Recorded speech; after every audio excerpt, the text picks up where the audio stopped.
You know that moment. They're right there in front of you. Same couch, same room, same relationship. And somehow you feel completely alone. Maybe it happens after something small. You ask a simple question, "Are we okay?" And instead of warmth, you get a shrug, a sigh, a flat, "I don't know." Now the whole room changes. Not loud, not explosive, just cold. Like the person you love is sitting 3 feet away, but emotionally, they've already left. And inside, your mind starts racing. Why do they shut down like this? Why do I feel needy for wanting closeness? Why does loving them feel like reaching for someone who keeps stepping back? Am I too much? Or are they just never really in this with me? Here's the truth most people miss. They're not pulling away because they feel nothing.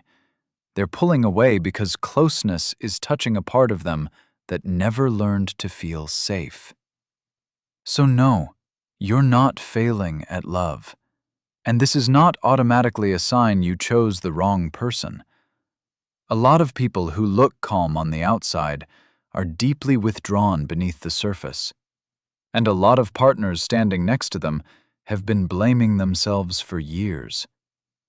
By the end of this video, you're going to understand what a dismissive avoidant attachment style actually feels like from the inside, why it creates so much pain in relationships, and what starts to shift when you stop taking the distance personally and start seeing the pattern clearly.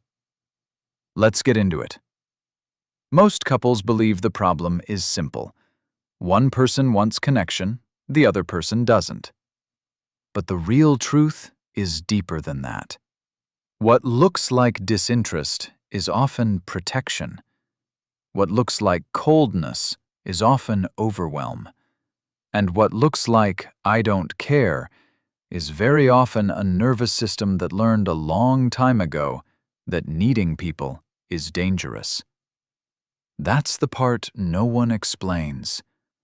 A dismissive avoidant person usually doesn't stop caring when love gets real. They start managing how much they feel. Because intimacy can feel less like comfort and more like pressure. Less like home and more like exposure. So most couples misread the whole thing. The anxious partner sees withdrawal and thinks, "I'm losing them." The avoidant partner feels closeness intensify and thinks, "I'm getting trapped." Same moment, different alarm bells. And here's what changes everything. Your partner's nervous system is reading the emotional tone before their mind can catch up. That means if they already associate conflict, need, or vulnerability with losing autonomy, then even loving conversations can start to feel loaded. Not because your need is wrong, not because their need for space is evil, but because the cycle itself is running both of you. This is why trying harder often fails. More explaining, more pleading, more pressure, more "just talk to me." For most couples, that doesn't create safety. It creates more withdrawal. Because when safety leaves a relationship, love doesn't always disappear. Sometimes it just goes underground. And once you see that, everything starts making more sense. Not just their distance, yours too. 1. Distance is protection, not preference. Most couples see distance and immediately assume rejection. They think, if they loved me, they'd come closer. And honestly, that's why this pattern hurts so much. Because from the outside, withdrawal looks personal. But beneath the surface, something else is usually happening. A dismissive avoidant person often learned that too much emotional dependence feels unsafe. So when closeness increases, Their nervous system doesn't always register connection. It sometimes registers pressure. Not because they're heartless, not because they're calculating, not because you're too much, but because their body learned long ago that self-protection comes first. Here's what that sounds like in real life. The disconnecting version is, you say, "I feel like you've been far away from me lately." And they say, "You're overthinking it. I just need space." Now you feel dismissed, they feel cornered, and the walls go up fast. The connecting version sounds different. You say, "I feel like you've been far away from me lately." And they say, "I know I've been withdrawn. It's not that I don't care. I get overwhelmed when I feel like I'm disappointing you." Same issue, completely different emotional outcome. And when you can hear the protection inside the distance, not just the distance itself, the room gets softer, and the walls between you start to come down without either of you having to force it. 2. They go quiet before they go honest. Here's the part no one talks about. Most couples think silence means certainty. They assume if someone has nothing to say, it means they've already checked out. But with dismissive avoidant patterns, silence is often what happens when a person loses access to themselves before they lose access to you. That's why these moments are so confusing. She feels abandoned by the quiet. He feels invaded by the intensity. They feel miles apart, even when neither one can explain what just happened. Because an avoidant nervous system under stress often doesn't organize into clear language. It organizes into shutdown. Like a smoke detector that cannot tell the difference between emotional discomfort and actual danger, it just sounds the alarm. So the inner monologue isn't always, "I don't care." A lot of the time, it's, "I don't know what I'm feeling, but I know I need out of this conversation right now." That's different, and it matters. Here's the contrast. The disconnecting version is, you say, "Can you just tell me what's going on with you?" And they say, "Nothing, I'm fine." But you can feel it. They're not fine. Now you push harder. They shut down more. The connecting version is, you say, "Can you just tell me what's going on with you?" And they say, "I'm blank right now. Give me a minute. I want to answer you honestly, but I need to find the words first." That response creates presence. It keeps the connection alive even before full clarity arrives. And when that happens, your partner stops feeling like a wall to break through and starts feeling like a real person who is trying not to disappear on you. 3. Pressure makes them reach for control. And this is the one most couples never figure out. Most people in relationships think more urgency will create more honesty, so they repeat the question, raise the stakes, push for reassurance, push for definition, push for immediate repair. But here's what nobody explains. To a dismissive avoidant partner, pressure often lands as control. And control is the thing their system fights hardest. Because if they equate closeness with losing autonomy, then even a loving request can sound like a demand when emotions are high. So while one partner is thinking, "I'm trying to save us," the other is internally hearing, "There's no room for me in this relationship unless I perform correctly." That's why the cycle gets brutal. One person reaches, the other person retreats. The retreat creates panic. The panic creates more reaching. And now both people are reacting to fear, not responding to each other. Listen to the difference. The disconnecting version is, "Why can't you just talk to me right now? Every time something matters, you disappear." And inside, their brain is quietly registering, "No matter what I say, I'm going to fail this test." The connecting version is, "I want to understand you, and I also know you open up more when you don't feel pinned down. Can we come back to this tonight? And can you promise me you won't leave me alone with it?" Now, the message is still real, but it makes room for both safety and accountability. And that's the shift that turns a relationship that feels like an interrogation into one that feels like a refuge. 4. Their love often shows up sideways. This is where it gets really interesting. Most couples look for love in obvious places: big talks, deep eye contact, constant reassurance, verbal vulnerability on demand.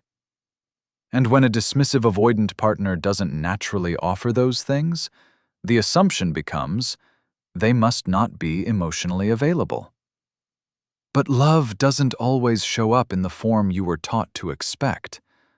Sometimes it shows up sideways. In practical care, in consistency, in solving, in showing up with what you need before they ever say what they feel. That doesn't mean emotional intimacy isn't important. It is. But it does mean some avoidant partners are expressing devotion in a language that gets missed because it isn't wrapped in softness. So while one partner is thinking, "Why won't they just say they miss me?" the other may be thinking, "I fixed your car, brought you dinner, handled the problem, and somehow you still don't feel my love." That unspoken mismatch creates so much drift. Here's the contrast. The disconnecting version is, you say, "You never open up. I don't even know if you care." And they say, "I literally drove an hour to help you yesterday." Now both of you feel unseen. The connecting version is, you say, "I do see the ways you show up for me. I just also need emotional presence, not only practical help." And they say, "That makes sense. Doing things is easier for me than saying things, but I want to get better at both." Now her brain is quietly registering, "He actually heard me this time." And something in him is saying, "Maybe I don't have to get this perfect to stay connected." That's when your partner stops feeling like a mystery to decode and starts feeling like someone whose real love has been there, just buried under old patterns. 5. Conflict feels like capture. But here's what nobody explains. Most couples treat shutdown during conflict like disrespect. They see the blank face, the turned body, the one-word answer, and they think, "You don't care enough to stay with me in this." Sometimes that's true, but a lot of the time it's flooding. A dismissive avoidant person can hit overwhelm fast, especially when criticism, disappointment, or emotional intensity stacks up. And once that happens, the nervous system narrows. Listening drops. Empathy drops. Language drops. What looks like stonewalling from the outside can feel like survival from the inside. Not more talking, not sharper honesty, not winning the point, but knowing when a system is overloaded and repair cannot happen until both people come back into safety. That's the real move. Here's the contrast in plain language. The disconnecting version is, they say, "Whatever, do what you want."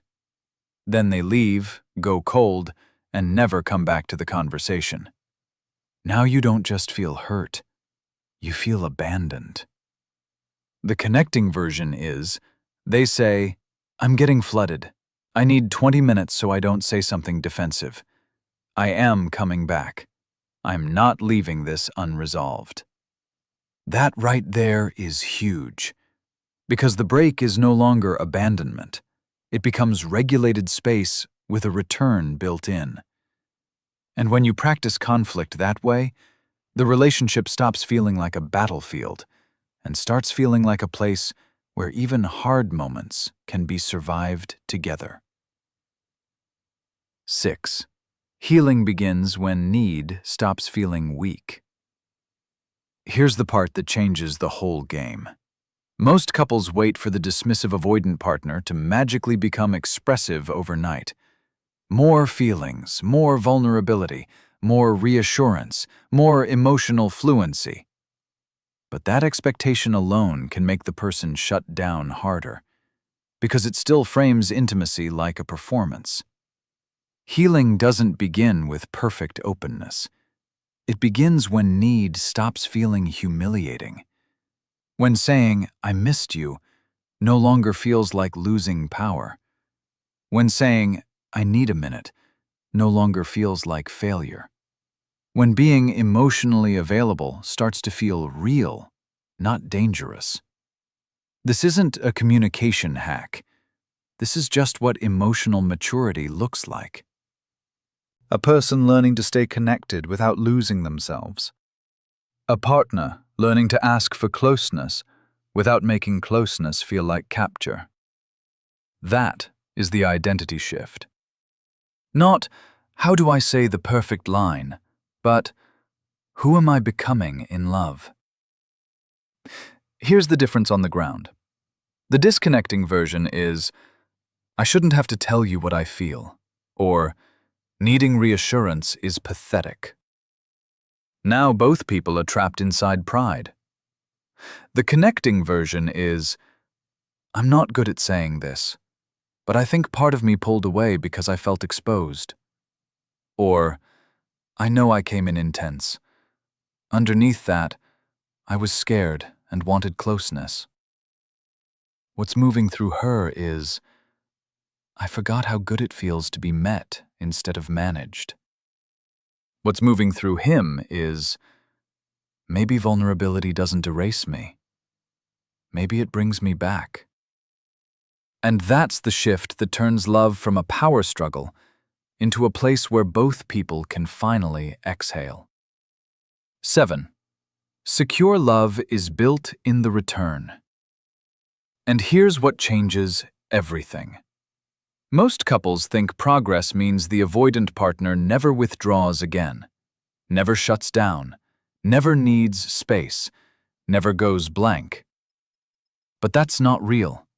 That's fantasy. Real security is not the absence of distance.